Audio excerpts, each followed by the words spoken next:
ये कहानी हर उस इंसान की है जो कभी हार नहीं मानते। ये कहानी उस नौजवान की है जिसने जानलेवा बीमारी को शिकस्त दी।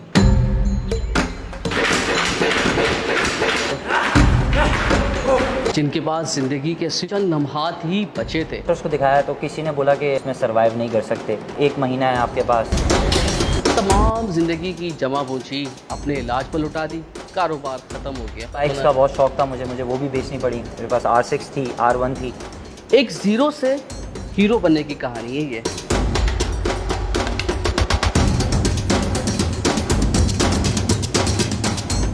ये कहानी अरसलान ज़फ़र की है, जो एक मॉडल, एक्टर, फिटनेस ट्रेनर और बिजनेसमैन है। पूरी बैक फ्रंट को मिला के मेरी बॉडी पे कोई 1200 स्टेपलर्स लगे थे। 1200 स्टेपलर्स। तो वो रोज़ डॉक्टर आके ना मेरे 10 सीसी की एक सिरिंज लेता था और मुझे ना ऐसे करके पिन करके देखता था, उससे ब्लड निकलता था तो बोलता था हाँ ब्लड आ रहा है, और ये सब होश में होता था। ये कहानी जीने की उम्मीद की है। ये कहानी किस तरीके से आप और मुझे मुतासिर कर सकती है, इस वीडियो में बताते हैं। हाँ चलो, हिम्मत करें यार, आप हरा सकते हो अरसलान भाई को यार। अरसलान भाई को हरा के दिखाओ आज, बस दिखाओ। अस्सलाम वालेकुम। वालेकुम अस्सलाम। अरसलान भाई कैसे हैं आप? अल्हम्दुलिल्लाह, आप कैसे हैं? अरसलान ज़फ़र आपका पूरा नाम है। सारे हीरोज़ को हम जानते हैं ना कि ये उन्होंने ये अचीव किया, लेकिन जो आपने अचीव किया है ना, ऐसे लोग नहीं मिलते। तो थोड़ी सी कहानी शुरुआत करें, क्या हुआ, पहले क्या थे और उसके बाद क्या हुआ? ये सर असल में शुरुआत हुई थी मेरी कंपटीशन की प्रिपरेशन से। सही। 2021 2021 में मैं कंपटीशन की तैयारी कर रहा था। तो ऑब्वियसली कंपटीशन की तैयारी में हमारे वाटर ड्रॉप होता है, डाइट हमारी कंट्रोल्ड में होती है। तो उस टाइम मेरे लेफ़्ट चेस्ट पे छोटी सी यहाँ पे ना सिस्ट आई। सही। बॉल टाइप की थी, बहुत छोटी, माइनर। उसको कोई देखे भी तो बोलेगा कि शायद वैक्स करते हैं हम लोग, तो उसकी वजह से ये प्रॉब्लम आई होगी। लेकिन उसमें मुझे इनिशियली स्टार्टिंग डेज़ के बाद ना मुझे पेन स्टार्ट हो गया था उसमें। तो मैंने डॉक्टर को कंसल्ट किया, उसको दिखाया। उसने मुझे बोला कि ये बिनाइन सिस्ट है, इसकी छोटी सी माइनर सी सर्जरी करके इसको निकाल देंगे, उसकी बायोप्सी करा लेंगे। अच्छा। तो मैंने बोला ओके फ़ाइन, आप कर दें मेरी ये सर्जरी पहली। तो उन्होंने मेरी वो सर्जरी कर दी। सही। उसके बाद उन्होंने जब वो बॉडी जैसी बातें खोली थी कट लगा के, तो उन्होंने देख लिया था अंदर ऐसा कुछ है नहीं। तो उन्होंने मुझे दिमाग में ना ये चीज़ डाल दी कि टेंशन की बात नहीं है, सब क्लियर है। तो बायोप्सी तो मैं दे चुका था अपनी रिपोर्ट, लेकिन दिमाग में मेरे ये था कि डॉक्टर ने बोल दिया कि सब कुछ सही है, ठीक है। तो मैंने वो रिपोर्ट कलेक्ट नहीं की। ओके। 2 महीने बाद फिर सेम उसी जगह पे जहाँ मेरी सर्जरी हुई थी, वहाँ एक फिर से सिस्ट आई और उसमें 3 गुना ज़्यादा एक्सेसिव पेन था। मैं फिर उसी डॉक्टर के पास गया तो उसने मुझे बोला कि बायोप्सी, ऑब्वियसली उसने बायोप्सी की रिपोर्ट मांगी मुझसे, लेकिन वो मेरे पास थी नहीं। तो उसने बोला आप मेरी बायोप्सी की रिपोर्ट लेकर आएँ। तो फिर मैंने बायोप्सी की रिपोर्ट कलेक्ट करी 3 महीने बाद। तो उसमें मुझे 3rd स्टेज का कैंसर डायग्नोज हुआ। तो डॉक्टर को दिखाई तो उसने बोला कि आपकी एक और सर्जरी करनी पड़ेगी क्योंकि ये फैल रहा है बॉडी के अंदर, तो हम इसको सर्जरी करके इस पार्ट को निकाल देंगे। लेकिन उन्होंने दिमाग में ये रखा था कि मैं पीछे से बैकग्राउंड मेरा फिटनेस का था कि अगर मेरी बड़ी सर्जरी हो गई, चेस्ट मेरा पूरा रिमूव कर दिया गया या निप्पल मेरा हटा दिया गया, तो इसके लिए प्रॉब्लम होगी आगे जाके, ये बॉडी बिल्डिंग नहीं कर सकेगा। बहरहाल उन्होंने मेरी दूसरी सर्जरी करी, उसके 4 साढ़े 4 घंटे की वो सर्जरी थी। वो सर्जरी हुई तो उन्होंने मेरा निप्पल छोड़ दिया, हाफ चेस्ट काट के उन्होंने मेरा एक निप्पल सेव कर लिया कि यार इसके लुक्स ख़राब ना हो। वो चलता रहा, मेरा सारे प्रोसेस चलता रहा, उसकी स्टिचेस लगे थे वो खुलते रहे, रिकवरी अच्छी रही, सब कुछ हुआ ठीक। 3-4 महीने के टाइम पीरियड के बाद जब मैं बिल्कुल स्टेबल हो गया, तो वो जो मेरा निप्पल था ना उस पर फिर एक सिस्ट आ गई। अब मैं फिर उस डॉक्टर के पास वापस गया और मैंने बोला भाई ये मेरी सिस्ट वापस से आ गई है, तीसरी दफ़ा। तो उस डॉक्टर ने मेरी वैसी 2 सर्जरियाँ की हुई थी और मेरा पेन इतना देख चुका था वो, तो उसने मुझे ना स्ट्रेट अवे मना कर दिया कि मैं अब तुम्हारी तीसरी सर्जरी नहीं कर सकता, मेरे हाथ कांपेंगे, मैं शिवर करूँगा तुम्हारी सर्जरी, क्योंकि एक अंडरस्टैंडिंग हो जाती है डॉक्टर के साथ। तो वो मुझे अपने बच्चों की तरह ट्रीट करता था, तो वो नहीं कर पाया मेरी सर्जरी। उसने मुझे रिकमेंड किया दूसरा डॉक्टर। ठीक। तो मैंने 3rd सर्जरी के लिए दूसरे डॉक्टर के पास गया, तो उन्होंने मुझे बोला कि पहले आप ऑन्कोलॉजिस्ट को दिखाएं, जो कैंसर के डॉक्टर्स होते हैं उनको ऑन्कोलॉजिस्ट कहा जाता है। तो वो उनको डॉक्टर्स को उनको बोला कि दिखाएं। मैंने 3-4 डॉक्टर्स को दिखाया, तो किसी ने बोला कि आप इसमें सर्वाइव नहीं कर सकते, किसी ने बोला आपके पास जवाब दे दिया कि आप 1 महीना है आपके पास। और मैं अपनी फैमिली के साथ जाता था हर डॉक्टर के पास, तो मैं बिल्कुल ही फेंट हो गया था। मतलब मैंने बोला था कि बस अब सब ख़त्म हो गया है। ज़ाहिर बात है, डॉक्टर एक चीज़ आपको ऐसे बोल रहा है, निगलेक्ट कर रहा है आपको हर चीज़ पे। फिर वो अल्लाह की तरफ से फ़रिश्ते, आपको पता है वो जिसको अल्लाह रखे उसको कौन झक्के। तो एक डॉक्टर थे, उन्होंने मुझे रिकमेंड किया कि आप जो है इस डॉक्टर के पास जाइए। मैं उनके पास गया तो उन्होंने बोला कि आप इसकी सर्जरी कराएं, और दूसरे डॉक्टर का हमें रिकमेंड किया कि ये प्लास्टिक सर्जन है, तो वहाँ से आप ये सर्जरी कराएं, इंशाल्लाह उसके बाद देखते हैं क्या होता है। अब मैं उन डॉक्टर के पास गया तो उन्होंने मुझे बताया कि आपकी सर्जरी ऐसे होगी, और इसमें जो मेन प्रॉब्लम थी वो ये थी ट्रांसप्लांट होना है।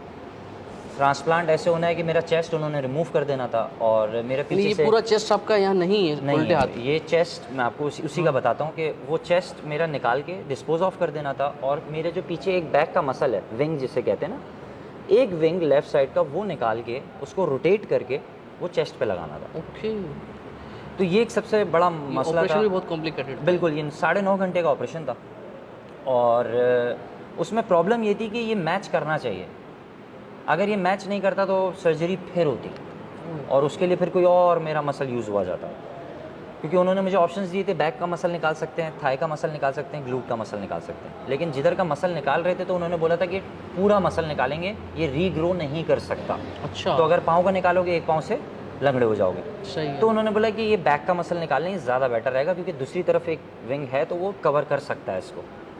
बहरहाल उन्होंने वो सर्जरी की, और अल्हम्दुलिल्लाह वो कामयाब हुई सर्जरी 9.5 घंटे की, और मुझे ऑलमोस्ट पूरी बैक फ्रंट को मिला के मेरी बॉडी पे कोई 1200 स्टेपलर्स लगे थे। 1200 स्टेपलर्स, एक तो स्टिचेस होते हैं जी, जो धागे जी। के होते हैं, मुझे स्टेपलर्स लगे जो कागज़ पे लगते हैं, और बड़ा पेनफुल टाइम था मेरे लिए वो, बहुत ज़्यादा पेनफुल टाइम था।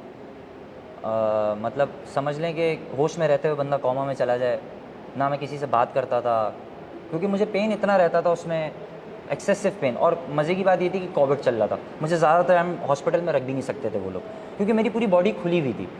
उस टाइम उन्होंने मेरी बॉडी खुली हुई इसलिए थी कि वो चेक करना चाह रहे थे कि इनकी ब्लड सर्कुलेशन चल रही है जो मसल हमने लगाया उस पर कि नहीं।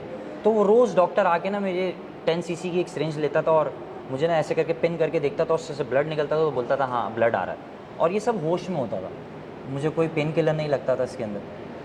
तो वो एक ट्रॉमा से मैं निकला, और अल्हम्दुलिल्लाह अब मुझे ये 3रा साल हो गया है, और माशाल्लाह से असल में पहले तो हम रिकवरी में आते हैं, माशाल्लाह अभी माशाल्लाह जिस हालत में है वो आपकी विल होगी सर, बिल्कुल ऐसा ही है। लेकिन एक इलाज, वो हमारे तो हल्का फुल्का फ्रैक्चर भी हो जाए ना तो लाखों रुपए चले जाते हैं। आपको पूरा 3 बार सर्जरी होना, कितना खर्चा हो गया, क्योंकि हमारे मुल्क के अंदर सबसे बड़ी बात है कि लोगों के घर बिक जाते हैं, वो हमने देखे हैं ये वाकई। बिल्कुल ऐसा ही है कि मेरे इलाज में भी मेरे साथ यही हुआ, मुझे बहुत क्राइसिस फेस करने पड़े, क्योंकि इस वक्त बड़ा मुश्किल टाइम होता है, और मुश्किल में ही पता चलता है कि कौन साथ खड़ा है कौन नहीं खड़ा। बट मुझे अपनी चीज़ें बेचनी पड़ी, अपने गाड़ियाँ बेचनी पड़ी कुछ, और स्पोर्ट्स बाइक का शौक था, बाइक्स सुना का है। बहुत शौक था मुझे वो भी बेचनी पड़ी। मेरे पास R6 थी, R1 थी। वो तो बच्चों की तरह रखते हैं लोग। बिल्कुल, वो बच्चों की तरह ही उसको संभाल के रखा था, लेकिन अब वो जाहिर सी बात है, अपनी जान बचानी है तो उससे बढ़ के इसमें तो कुछ कोई भी शक नहीं नहीं है। है। बहरहाल लेकिन बहुत मुश्किल हुई, और ये बीमारी ऐसी है कि अगर एक अल्लाह का शुक्र है हमारे पास एक एसेट था तो हमने वो सेल कर दिया, हाँ, लेकिन एक बिल्कुल। नॉर्मल बंदा हो तो मुझे नहीं लगता, क्योंकि इसकी मेडिकेशंस और आफ्टर इफेक्ट्स की जो इसके साइड इफ़ेक्ट्स जो हैं, और जिनमें इसके टेस्ट होते हैं, जो मेरा MRI होता है, ये सब होता है, तो वही ऑलमोस्ट 1-2 लाख रुपए नॉर्मली मेरे हर 3 महीने में वो लग जाते हैं। तो ये एक बहुत महंगी बीमारी है, और बस ये है भी बहुत रेयर, इस वजह से ये बहुत कॉस्टली है। अच्छा, ये जो हुआ आपने मुझे ऑफ द रिकॉर्ड बताया था कि कोई मर्दों को 11 मर्दों को हुआ दुनिया जी, भर दुनिया में सिर्फ 11 लोग हैं मेल जिनको ये बीमारी हुई है, क्योंकि ये मर्दों की बीमारी है नहीं, ये खवातीन को ये अक्सर होती है। ब्रेस्ट कैंसर जो है ये औरतों की बीमारी है। जहाँ ज़्यादा चर्बी होती है ना, ये वहाँ अफेक्ट करता है। सही। मर्द में तो चेस्ट पे इतनी चर्बी नहीं होती, क्योंकि उसके पीछे रिब्स होती हैं, सही। तो वो चेस्ट पे इतनी फैट नहीं ले सकता बंदा। लेकिन बस ये अल्लाह की तरफ से था, अल्लाह ने आजमाइश में डालना था, तो उसने शायद मुझे चुना। हाँ बिल्कुल। अच्छा, एक जो लम्हा आता है ना कि बस यार गया मैं, तो बस होता नहीं, इंसान हिम्मत आ जाता है, और एक लम्हा ऐसा भी आता है कि नहीं जीना है, कुछ भी हो जाए, वो लम्हा कब आया? वो जब मैं गया तो वो लम्हा तब था जब मैं अपनी फैमिली के साथ एक हॉस्पिटल गया था। मैं उनका नाम नहीं लूँगा डॉक्टर का, अल्लाह उनको खुश रखे, लेकिन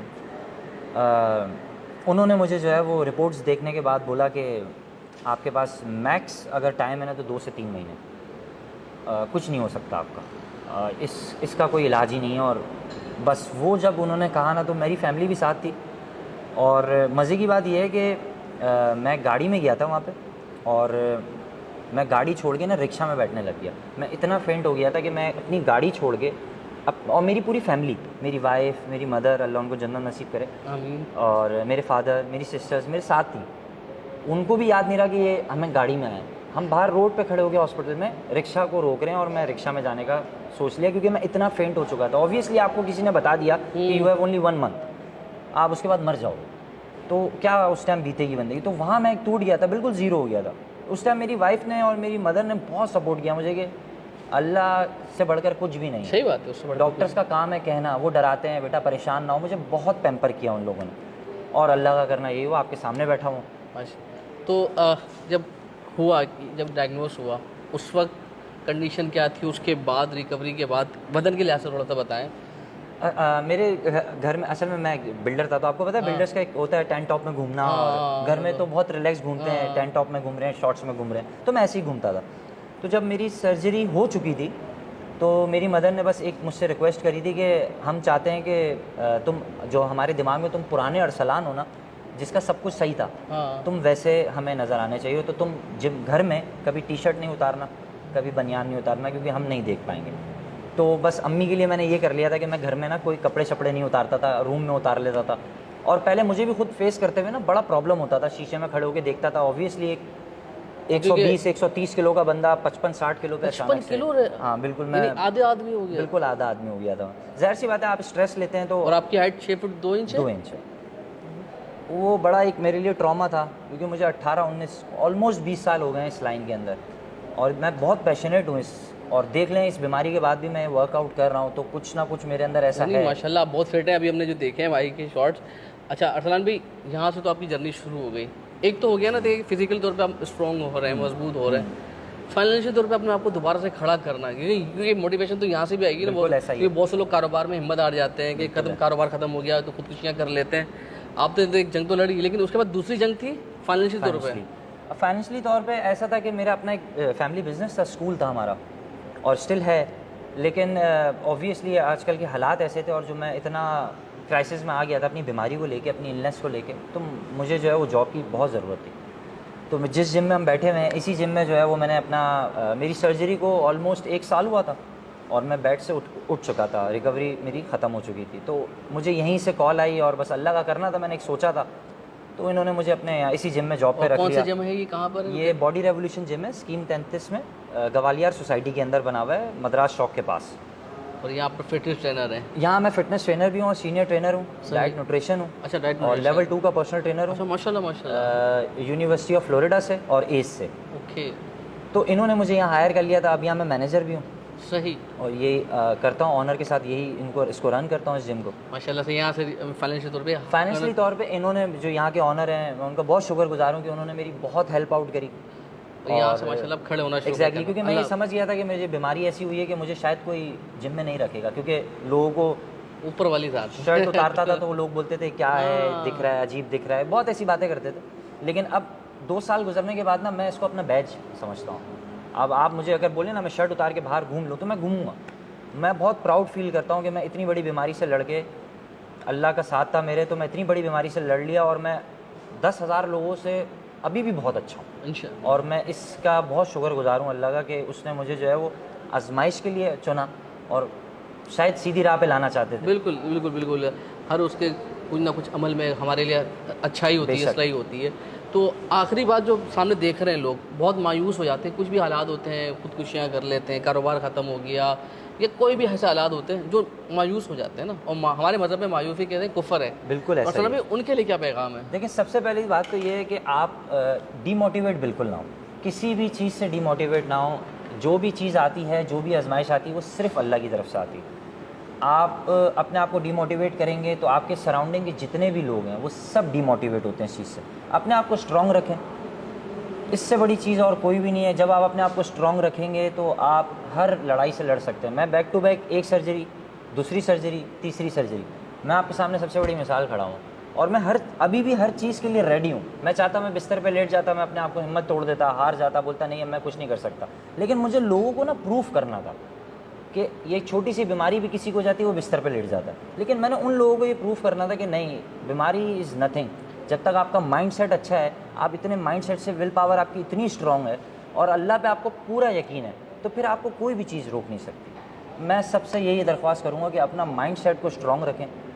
बीमारियाँ, बुराइयाँ, परेशानियाँ लाइफ का पार्ट है, अगर ये ना हो तो फिर आप फरिश्ते ही हैं। हाँ हाँ हाँ, क्या बात बोली, ज़बरदस्त। तो इन चीज़ों को आप फॉलो करते हुए चलते रहें तो इंशाल्लाह मुझे नहीं लगता कि आप किसी चीज़ पे भी या किसी चीज़ से ठुकरा के नीचे गिर सकते हैं। और सच्ची बात यह है कि आपने घबराना नहीं है, हालात जैसे भी हो उसका मुकाबला बिल्कुल करना है, ऐसा ही है। और मुकाबला करेंगे तो उसका हल भी निकलेगा। बिल्कुल ऐसा ही तो है। अरसलान भाई, बहुत दुआओं के साथ कि अल्लाह आपको मज़ीद तरक्की दे आमीन, और आमीन। आपको हम मज़ीद फिल्मों में मॉडलिंग करते हुए देखें, ऐसे ही इंशाल्लाह, आप माशाल्लाह जगमगाते इंशाल्लाह, रहें। इंशाल्लाह। और आपको भी उम्मीद है कि आपने बहुत कुछ सीखा होगा, मोटिवेशन आई होगी, तो मुझे तो बहुत आई है। तो इंशाल्लाह तो अल्लाह आपको बहुत ज़्यादा तरक्की दे। अपना ख्याल रखिएगा, ऐसी मज़ीद वीडियो हो तो आपको फीडबैक में बताइएगा। अल्लाह हाफ़िज़।